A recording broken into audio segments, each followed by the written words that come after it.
ఏమిటి ఆశ్చర్యం? ఏమో ఇవాడు బతులు మరి కదిరిపోయిన గోవింద నామస్మరణ చేస్తున్నది.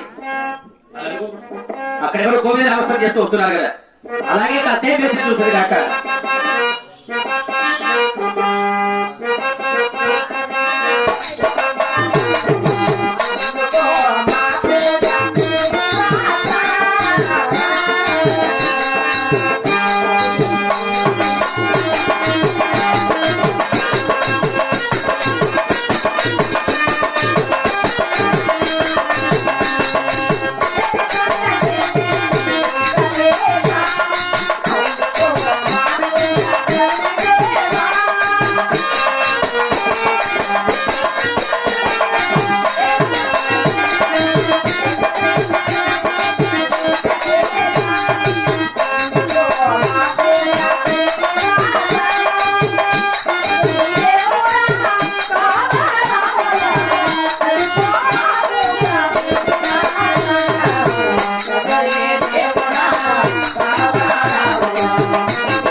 మరి ఎవరి భక్తురాలు కాసేపు వేచి చూడగా పావుగొండ పట్ట వెళ్ళి శ్రీరామ చిన్నాగిరెడ్డి చిన్నాగిరి బట్టి ప్రతి ధర్మచారి శ్రీరామ కొండము కాబోలు కదా.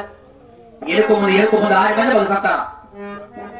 మరి ఆడవాళ్ళ సత్తాల కొరకై గుళ్ళు కట్టించి గోపురాలు కట్టించి అన్నదాన సత్రపణం చేసి కోడేళ్లు తవ్వించి సత్రం నిలిచి పాములకు పాలు పోసి సేవలకు లోక పోసి మరి నా కదిరిపోయిన కొద్ది కూర్చి ఆడబాల సంతానం కొరకై నా భక్తిని తరపజేస్తున్నవా అమ్మా భక్తురాలా?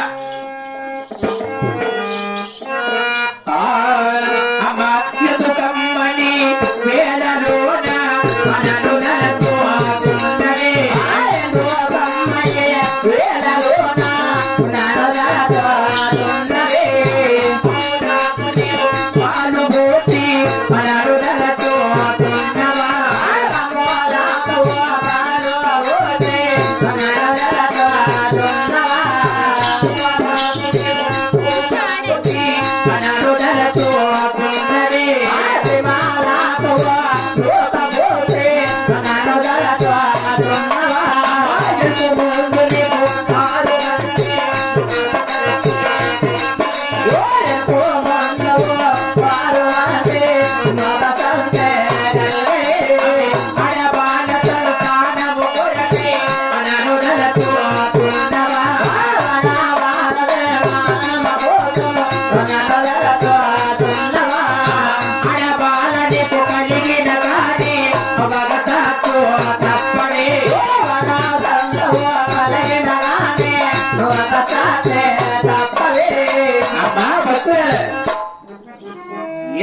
ఈయనకు ముందు 6 మంది మగ సంతానం కలిగి ఉన్నారు.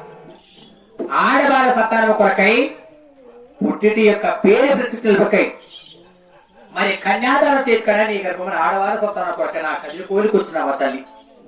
అమ్మా భక్తురాలా, నీకు ఆడవాళ్ళ సంతానం కలిగినా కానీ ఎనలేని కష్టాలు అష్ట కష్టముల విడుదల తల్లి.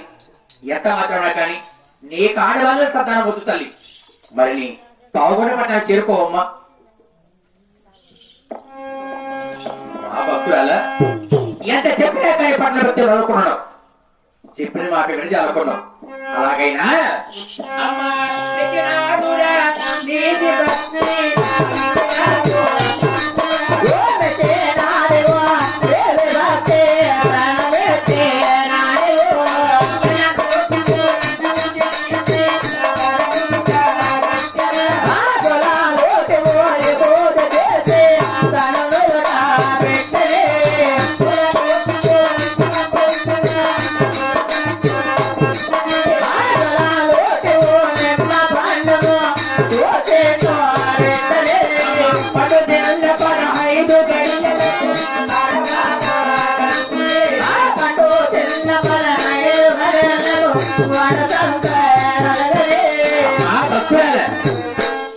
మరి నీ యొక్క భక్తిని మెచ్చి నీ నుదుటి విభూతి పెట్టి నీ ద్రోసిని నిమ్మపండు వచ్చి మరి పండు చిన్న 15 గడియలకు అంటే ఈ పండు నీ పావుగొండ పట్టణానికి తీసుకువెళ్ళి ఇల్లు వాటిని శుద్ధపరిచి సన్నీర స్థానం రాజరించి మరి నేనిచ్చిన నిమ్మపండు 3 ఒప్పులుగా కోసి ఒక ఉప్పు ఆకాశంలోకి వేసి ఒక ఉప్పు భూదేవి గర్భం కుదిరి మరి ఒక ఉప్పు నీ దేహానికి వచ్చిన వెళ్ళ మరి పండుతున్న 15 గడియల కల్లా కూడా నీ గర్భమైన ఆడవాళ్ళ సంతానం కలను మంచి ఆశీర్వదించి మరి ఏ విధంగా మాయమవుతున్నాడంటే మాయ కాడురా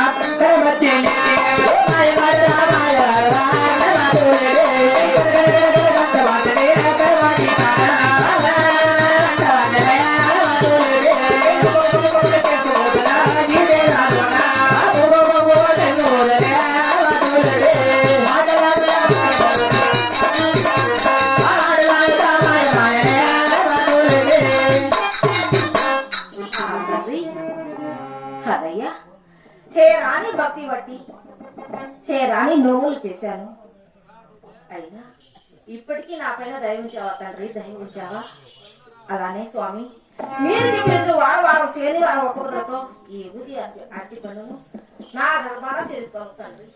అలానే ఈ పావుల పన్ను వదిలేసి ఈ కదికోర వదిలేసి ఆ పావు అనేది బయలుదేరి ఇల్లు వాకిలి శుద్ధి చేసుకుని ఆ యొక్క లక్ష్మీ రాసిన నా మనసారా వేడుకుంటే ఆ తర్వాత మీరు ఇచ్చిన నింపడం నా గర్భాన చేసుకుంటాను.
మా పావుల వర్ణానికి వచ్చాను కదా.